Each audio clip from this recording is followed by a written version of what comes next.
Prelims పరీక్ష 30 రోజుల్లోకి వచ్చేసింది. ఈ పరీక్షలో ఈ 30 రోజులు ఏమి రివిజన్ చేయాలి, లాస్ట్ మినిట్ టిప్స్ ఏంటి, రెగ్యులర్గా ఆస్పిరెంట్స్కి వచ్చే డౌట్ ఇదే. ఒకసారి లాస్ట్ మినిట్లో మనం ఎక్కువ ఏ రివిజన్ చేసుకోవాలో చూద్దాం. మన సిలబస్లో current events of national and international importance అనే టాపిక్ రెగ్యులర్గా ఎక్కువ క్వశ్చన్స్ వచ్చే టాపిక్ అనమాట.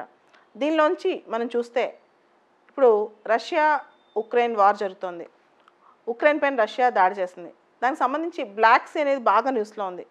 బ్లాక్ సీకి సంబంధించిన ఫుల్ డీటెయిల్స్, దానికి చుట్టుపక్కల ఉన్న దేశాలు, దానికి సంబంధించిన పూర్తి డీటెయిల్స్ అనమాట. అదేవిధంగా రష్యా మ్యారియాపోల్ని ఆక్యుపై చేసిందని తెలుస్తోంది. దానికి సంబంధించిన డీటెయిల్స్ అంటే సమగ్రంగా చదువుకోవాలి. తర్వాత మొత్తం ఎపిసోడ్ స్టార్ట్ అవడానికి కారణం నాటోకి సంబంధించి నాటో మెంబర్స్ ఎవరు, నాటో మ్యాండేట్ ఏంటి, నాటో ఎప్పుడు స్టార్ట్ అయింది, ఇట్లా ప్రతి డీటెయిల్ చూసుకోవాలన్నమాట. తర్వాత WTO ఇష్యూస్ బాగా న్యూస్లో ఉన్న ఇష్యూస్ రెగ్యులర్గా మనకి మెయిన్స్ కానీ ఇంటర్వ్యూ కూడా ఇంపార్టెంట్ ప్రిలిమ్స్ కాకుండా. ఈ ప్రిలిమ్స్లో చూస్తే కరోనా పేటెంట్ ఇష్యూ కాబట్టి patent issue in the context of corona, WTO patent issues గురించి చూసుకోవాలి.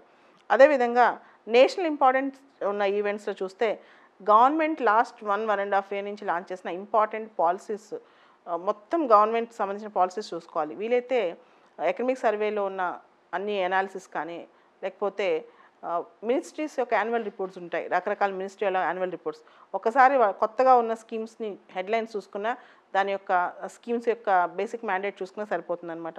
తర్వాత ఉదాహరణకి గవర్నమెంట్ లాంచ్ చేసిన స్కీమ్స్లో ప్రోడక్ట్ లింక్డ్ ఇన్సెంటివ్ స్కీమ్స్ ఇలాంటివి వచ్చాయి కదా, సెమీ కండక్టర్కి సంబంధించిన స్కీమ్స్ ఇలాంటివన్నీ, సెమీ కండక్టర్ సెక్టర్ సంబంధించిన స్కీమ్స్. తర్వాత history of India and Indian national మూవ్మెంట్లో ఇండియన్ నేషనల్ మూవ్మెంట్ బేసిక్స్ బాగా చూసుకోవాలి మన ఫ్రీడమ్ ఫైట్ గురించి. అదేవిధంగా క్రానాలజీ ఆఫ్ ఈవెంట్స్, అంటే ఇండియన్ నేషనల్ మూవ్మెంట్లో ఏది ముందు జరిగింది ఏది తర్వాత జరిగింది, ఇలాంటి క్రానాలజీ కూడా ఇంపార్టెంట్. ఈ మధ్య పర్సనాలిటీస్ మీద ఎక్కువ ఫోకస్ పెడుతున్నారు. ఒకసారి ప్రెసిడెంట్ ఆఫ్ ఇండియా బడ్జెట్ సెషన్లో, అంటే ఇయర్లో ఫస్ట్ సెషన్లో స్పీచ్ డాక్యుమెంట్లో ఫస్ట్ పేజ్ బాగా చూసుకోండి. దానిలో చాలామంది పర్సనాలిటీస్ గురించి ఆయన డిస్కస్ చేశారు. వాళ్ళ గురించి ఏదో ఒక క్వశ్చన్ వచ్చే అవకాశం ఉంది. అదేవిధంగా ఇండియన్ నేషనల్ మూవ్మెంట్కి సంబంధించి ఎవరైతే మంచి పర్సనాలిటీస్ ఉన్నారో, దాంతోపాటు సోషల్ రిఫార్మర్స్ ఎక్కువగా ఫేవరెట్ ఏరియాస్ యూపీఎస్సీ కొంతమంది ఉంటారు.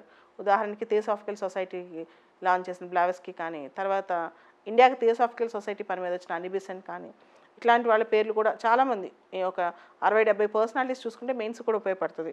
దాని తర్వాత హిస్టరీలో మనం చూస్తే కొన్నిసార్లు బేసిక్ క్వశ్చన్స్ వస్తాయి, కొన్ని కాంప్లెక్స్ క్వశ్చన్స్ వస్తాయి. ముఖ్యంగా ఎక్కడి నుంచో తీసుకుని క్వశ్చన్స్ ఇస్తున్నారు. 2 years బ్యాక్ రుక్మాబాయి కేసు గురించి.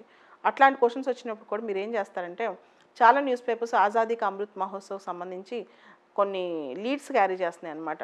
ఉదాహరణకి ఈనాడు పేపర్ రోజుకు ఒక ఆర్టికల్ ఇస్తుంది. ఆన్లైన్లో అయితే రోజు కనపడుతుంది ఎవరెవరు స్ట్రగుల్ అవుతున్నారు వాళ్ళ గురించి. అట్లాంటప్పుడు కొంచెం ఇంట్రెస్టింగ్గా స్టోరీస్ లాగా చదివితే ఫాస్ట్గా కొన్ని ఫిలిమ్స్కి క్వశ్చన్స్ పెట్టే అవకాశం ఉంది.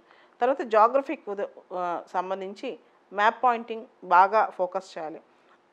ఇండియాకి సంబంధించి ఇండియాలో మ్యాప్ సంబంధించి గ్లేషియర్స్ కానీ, రివర్స్ కానీ, హిల్స్ కానీ, ప్లాట్యూస్ కానీ, మినరల్ రిసోర్సెస్ కానీ, తర్వాత రామ్సార్ సైట్స్ బాగా ఇంపార్టెంట్, నేషనల్ పార్క్స్, బయోడైవర్సిటీ ఇవన్నీ కూడా చూసుకోవాలన్నమాట. తర్వాత వరల్డ్ మ్యాప్లో అన్ని కాంటినెంట్స్, ఒక్కొక్క కాంటినెంట్ ఒక్కొక్క రోజు పెట్టుకుని రివిజన్ చేయాలి మనకున్న కాంటినెంట్స్ అన్నీ కూడా. తర్వాత మన పాలిటీలో చూస్తే జనరల్గా ఫండమెంటల్ రైట్స్ డైరెక్ట్ ప్రిన్సిపల్స్లోంచి క్వశ్చన్, తర్వాత బేసిక్ స్ట్రక్చర్, బేసిక్ ఫీచర్స్ మీద ఒక క్వశ్చన్ రావచ్చు, తర్వాత సుప్రీంకోర్టు జడ్జ్మెంట్స్ మీద రావచ్చు, పార్లమెంటరీ టర్మినాలజీ, క్యాబినెట్ కమిటీస్ కానీ, పార్లమెంటరీ కమిటీస్ కానీ, పార్లమెంటరీ ప్రొసీజర్స్ మీద క్వశ్చన్, సుప్రీంకోర్టు హైకోర్టు మీద జ్యుడిషియరీ మీద ఎక్కువ ఫోకస్ ఉంది కాబట్టి దానికి సంబంధించిన ఆర్టికల్స్ చూసుకోవచ్చు. పంచాయత్ మున్సిపాలిటీస్ ఈసారి ఎక్కువ ఫోకస్ చేసే అవకాశం ఉంది. ఇవన్నీ కూడా చూసుకుంటే మంచిది. తర్వాత సపరేషన్ ఆఫ్ పవర్స్ ఇలాంటి కాన్సెప్ట్స్. అండ్ ఒక్కసారి 11th class NCERT political theory చదివితే మంచిది. ఎందుకంటే పాలిటీలో లిబర్టీ అంటే ఏంటి, రూల్ ఆఫ్ లా అంటే ఏంటి, ఫ్రెటర్నిటీ అంటే ఏంటి, ఇలాంటి క్వశ్చన్స్, అంటే ఫిలాసఫీ ఆఫ్ పాలిటీ అడుగుతున్నాడు. అందరు బట్టి కొట్టి పాలిటీ రాయకుండా ఒక్కొక్క పదానికి నీకు నిజంగా మీనింగ్ తెలుసా, ఇలాంటివి కూడా అడుగుతున్నారు అనమాట. ఇవి కూడా మనం చూసుకోవాలి. తర్వాత ఇండియన్ కాన్స్టిట్యూషన్ ఒక్కసారి anti defection law, money bill ఇలాంటి కాన్సెప్ట్స్ కూడా చూసుకుంటే మంచిది. And constitutional bodies, non constitutional bodies కూడా కొన్ని ఏరియాస్ బాగా పూర్తి స్థాయిలో చూసుకోవాలి. అండ్ మన ఎకానమీ, సోషల్ డెవలప్మెంట్ ఇలాంటి కాన్సెప్ట్స్ చూస్తే అగ్రికల్చర్ మీద ఎంఫసిస్ బాగా పెరిగిపోతుంది. లాస్ట్ 2 years నుంచి అగ్రికల్చర్ రిలేటెడ్ క్వశ్చన్స్ వస్తున్నాయి.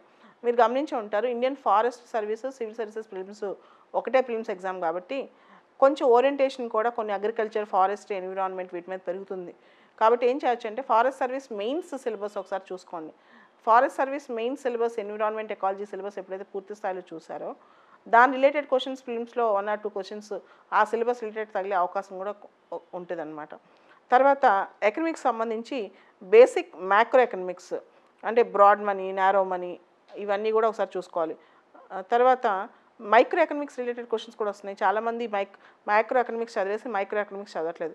మైక్రో ఎకనమిక్స్ రిలేటెడ్ క్వశ్చన్స్ కూడా ఉదాహరణకి సప్లై డిమాండ్ సంబంధించిన క్వశ్చన్స్, తర్వాత కాంప్లిమెంటరీ సప్లిమెంటరీ గుడ్స్ సంబంధించిన క్వశ్చన్స్, ఆపర్చునిటీ కాస్ట్ ఈ క్వశ్చన్స్ ఇలాంటివన్నీ వస్తున్నాయి అన్నమాట. తర్వాత important crop patterns kharif, rabi దీనికి సంబంధించిన ఇష్యూస్, తర్వాత ఫుడ్ కార్పొరేషన్ ఆఫ్ ఇండియా వీళ్ళకి సంబంధించిన అంశాలు, తర్వాత ఫారెన్ డైరెక్ట్ ఇన్వెస్ట్మెంట్ సంబంధించి, ఫారెన్ ఇన్స్టిట్యూషనల్ ఇన్వెస్ట్మెంట్ సంబంధించి, ఎంఎస్ఎంఈ సెక్టర్ డెఫినేషన్ గురించి ఇవన్నీ రావచ్చు. And coming to environment trend బాగా పెరుగుతుందని చెప్పాను కదా. ఎన్సీఆర్టీ ఎకాలజీ సెక్షన్ బాగా చదువుకోవాలి. తర్వాత ఒకసారి యూపీఎస్సీ ఫారెస్ట్రీ సిలబస్ చూసుకోవాలి. National parks and their map pointings, national parks ఎక్కడున్నాయి వాళ్ళు దానికి సంబంధించిన maps, various environment and ecology related terms అనమాట.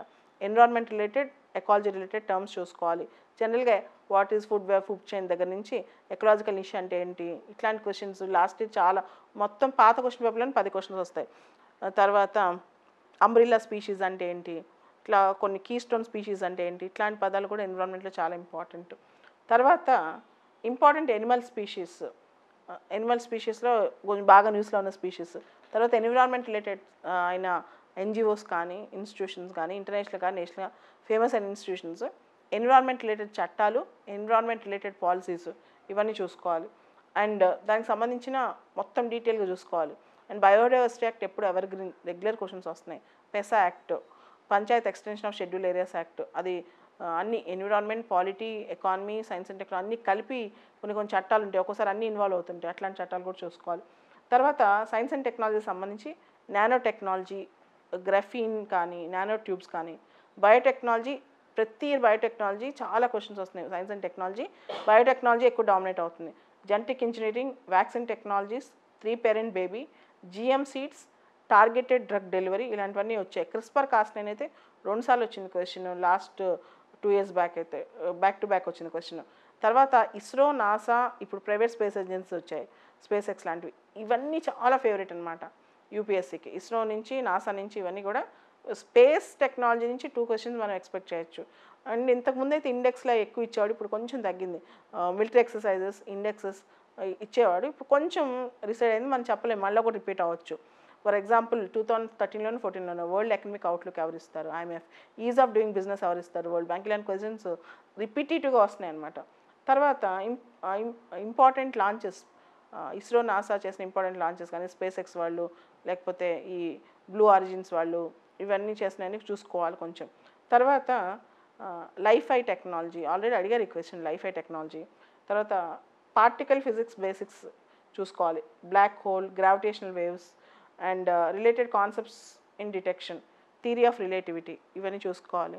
అండ్ ఏ సంవత్సరం ఏది నోబెల్ ప్రైజెస్ వచ్చినాయో ఆ కాన్సెప్ట్స్ అడుగుతున్నారు ఎక్కువ. ఇవన్నీ మనం గమనిస్తే లాస్ట్ 5-6 years నుంచి నోబెల్ ప్రైజెస్లో లాస్ట్ ఇయర్ ఏ కాన్సెప్ట్ మీద వచ్చిందో చూసి అడుగుతున్నారు అనమాట. మీరు ఫిజిక్స్, ఎకనామిక్స్, మెడిసిన్ దీనిలో నోబెల్ ప్రైజెస్ కాన్సెప్ట్స్ చూసుకోండి, అది కూడా యూజ్ అవ్వచ్చు. వీటన్నిటితో పాటు కొన్నిసార్లు స్పోర్ట్స్ మీద కూడా క్వశ్చన్స్ లాస్ట్ ఇయర్ పెరిగాయి. లాస్ట్ 1 year నుంచి స్పోర్ట్స్ అచీవ్మెంట్స్ చూసుకుంటే మంచిది. సో ఇలా ఇంపార్టెంట్ ఏరియాస్ చూసుకుంటూ వెళ్తే ప్రిలిమ్స్కి మనకి ఎక్కువ స్కోర్ వచ్చే అవకాశం ఉంది.